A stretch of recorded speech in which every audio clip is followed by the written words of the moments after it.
My daughter-in-law sent me a box of cupcakes, and the next day she called and asked, "Did you like the little cakes?" I replied, "I gave them to your mother, she loved them." At that moment my daughter-in-law went silent, then screamed desperately, "You did what?" That was when I realized she had tried to destroy me. Before I begin, I just want to say thank you for taking the time to hear my story. If you're comfortable, let me know where you're listening from and what time it is where you are. My name is Helen Carter. For 40 years I was a history professor, a wife, and a mother. I believed my life was a quiet, open book. This is the story of how I discovered a secret, murderous plot written in the margins, and how I wrote a final, devastating chapter of my own. The cupcakes arrived on a Tuesday afternoon, a Trojan horse disguised as a peace offering. My daughter-in-law, Simone, appeared on my doorstep, a rare and surprising event in itself. Her visits had become less and less frequent since my husband, Frank, had passed away, dwindling from monthly duty calls to the occasional perfunctory holiday appearance. But here she was, dressed in an impeccably tailored cream-colored pantsuit, her smile as bright, as wide, and as breathtakingly artificial as a pageant queen's. "Helen," she'd said, her voice a symphony of the most effusive and most fraudulent affection. She'd enveloped me in a hug that was all sharp angles and expensive perfume, a gesture that felt less like an embrace and more like a strategic occupation of my personal space. "I was just in the neighborhood and I thought of you." In her hands she held a beautiful Tiffany blue box, tied with a pristine white satin ribbon. "I brought you something," she'd said, her eyes shining with a practiced and deeply convincing sincerity. "I know how much you've been struggling with your sugar levels lately, and I felt so terrible that you can't enjoy any of the nice things in life. So I made these for you myself." She opened the box with a flourish, revealing a dozen of the most exquisite cupcakes I had ever seen. They were perfect, each one a miniature work of art, topped with a swirl of what looked like buttercream frosting and a delicate crystallized violet.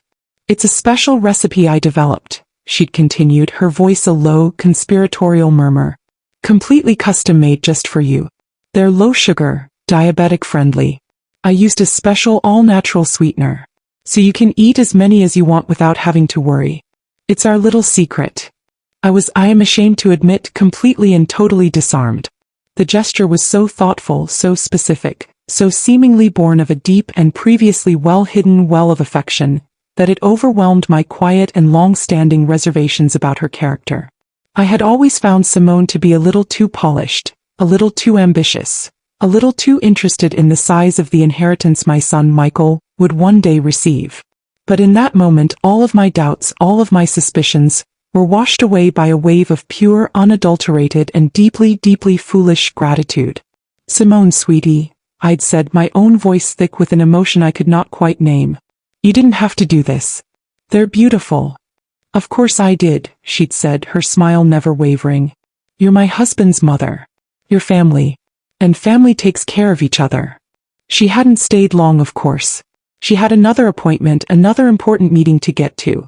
She had left me there in the quiet of my own home, with the beautiful Tiffany blue box sitting on my kitchen counter, a silent, and as I would soon learn, deeply malevolent testament to her love.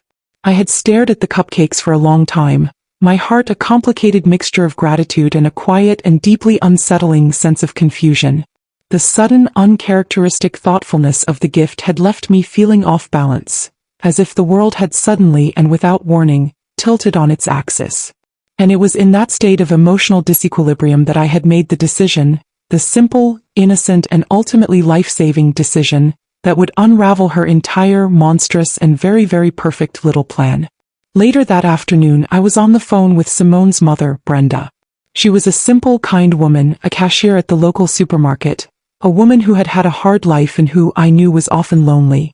We were not close, but we were bound by the strange and often challenging reality of our shared daughter.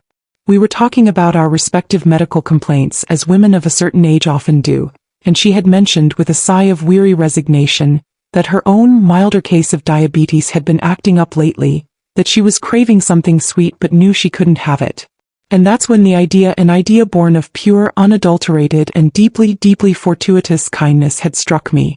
"Brenda," I'd said, my voice bright with the pleasure of a sudden and generous impulse. "I have the most wonderful surprise for you.